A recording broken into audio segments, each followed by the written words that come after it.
Hello students, let's read the question. Two forces F1 and F2 are acting on a body. One force is double that of the other force and the resultant is equal to greater force.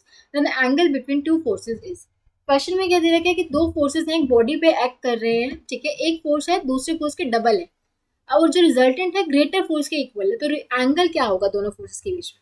तो हमारे पास दो forces दे रखे हैं F1 और F2। हम मान लेते हैं कि जो F1 है वो है डबल है F2 के। क्वेश्चन में दे रखे ना कि एक फोर्स दूसरे के डबल है, ठीक है, तो हमने F1 मान लिया, वो F2 के डबल है उसका मैग्नीट्यूड, ठीक है, और जो रिजल्टेंट है वो उसका मैग्नीट्यूड किसके इक्वल है, ग्रेटर फोर्स के। ग्रेटर फोर्स हमने F1 माना है तो ये हम रिजल्टेंट F1 के इक्वल मान लेते हैं क्योंकि जो रिजल्टेंट है ग्रेटर फोर्स के इक्वल, ठीक है। अब रिजल्टेंट ऑफ टू फोर्सेस हम कैसे लिखते हैं, ये होगा F1 square plus F2 square plus 2F1 F2 cos of theta, where theta is the angle between these two forces F1 and F2। यहाँ पे वैल्यूज पुट करो, R की वैल्यू हम पुट कर सकते हैं F1, ठीक है, यहाँ पे इसको F1 की टर्म्स में रहने देते हैं। F2 की वैल्यू यहाँ पे पुट कर सकते हैं, F1 की टर्म्स में क्या हो जाएगी, F2 की वैल्यू F1/2, ठीक है, तो यहाँ वैल्यू पुट करोगे तो हो जाएगा F1 स्क्वायर बाय 4 इंटू में 2 इंटू में F1, F2 की वैल्यू फिर से F1/2 cos ऑफ थीटा।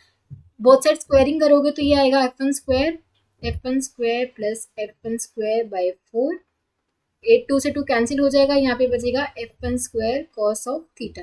ये F1 स्क्वायर से F1 से कैंसिल हो गया, इधर आएगा ये minus F1 square by 4 equals to F1 square cos of theta, ये कैंसिल, ठीक है, तो cos थीटा की वैल्यू हमारे पास क्या आ गई, -1/4, तो थीटा क्या आ जाएगा हमारे पास, cos इनवर्स -1/4। तो angle between these two forces कितना आ गया, cos इनवर्स -1/4। तो हम बोल सकते हैं किससे मैच कर रहा है ऑप्शन सी से, option C is the correct choice. I hope आप सबको समझ आया होगा। Thank you so much.